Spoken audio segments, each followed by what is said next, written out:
Assalamualaikum warahmatullahi wabarakatuh. Selamat datang di channel Kunci Hidup, tempat di mana Anda bisa mendapatkan bimbingan lengkap tentang berbagai tata cara ibadah dalam Islam.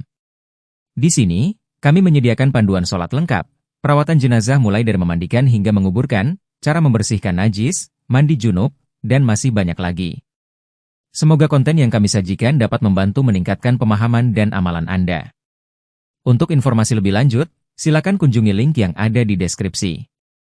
Jangan lupa untuk subscribe channel ini, berikan like, dan tinggalkan komentar agar kita bisa terus berbagi ilmu yang bermanfaat.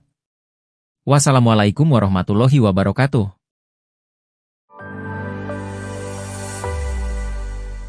Syarat dan tata cara sujud dalam sholat.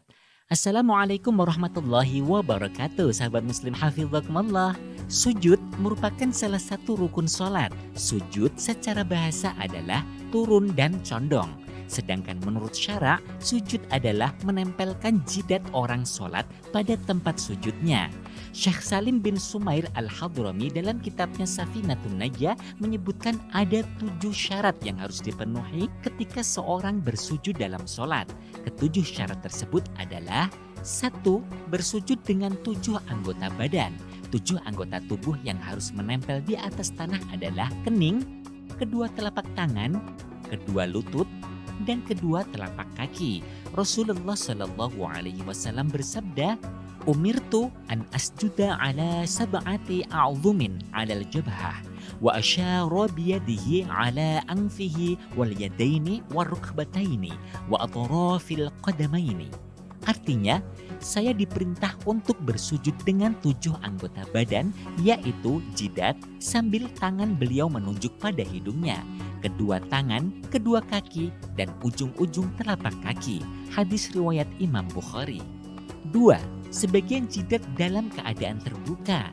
Orang yang bersujud harus menempelkan sebagian jidatnya di atas tanah dengan tanpa ada benda yang menghalangi. Orang yang sholat dengan jidat tertutup rapat, baik laki-laki maupun perempuan, hukumnya tidak sah. Apabila sebagian jidat terbuka dan sebagian yang lain tertutup, hukumnya sah. 3.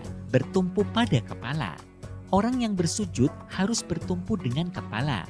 Ilustrasi perkiraan bertumpu adalah seumpama di bawah jidat orang yang sujud tersebut diberi tumpukan kapas, maka akan tampak tertekan dan nampak jelas bekas sujudnya di kapas tersebut. 4. Tubuh turun ke posisi sujud tidak bertujuan selain sujud. Contoh, orang sholat dalam posisi i'tidal lalu ia pusing kemudian terjatuh ke depan pada posisi sujud.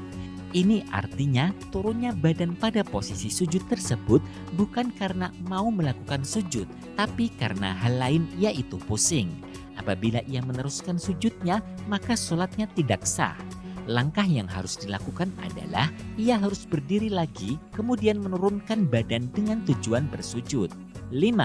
Tidak bersujud di atas benda yang mana benda tersebut dapat bergerak yang disebabkan pergerakan orang yang sholat itu sendiri.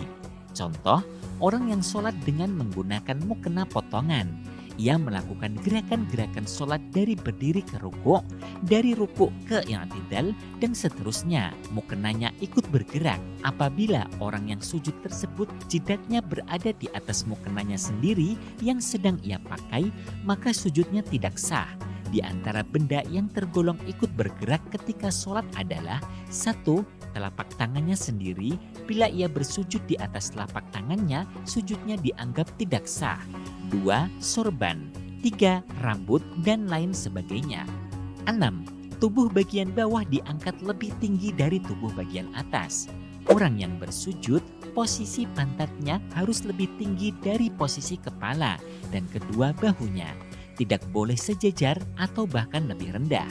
Contohnya adalah orang yang sholat di anak tangga yang tinggi berada di arah depannya, di mana posisi kaki berada di anak tangga bagian bawah, sedangkan kepala pada anak tangga di atasnya.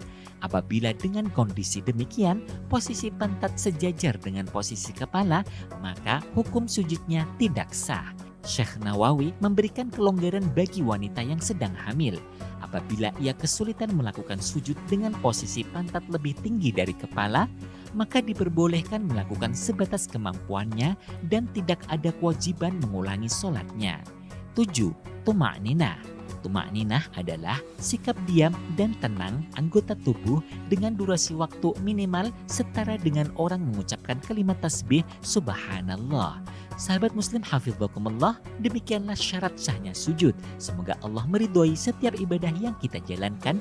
Amin. Wallahu a'lam. Wassalamualaikum warahmatullahi wabarakatuh.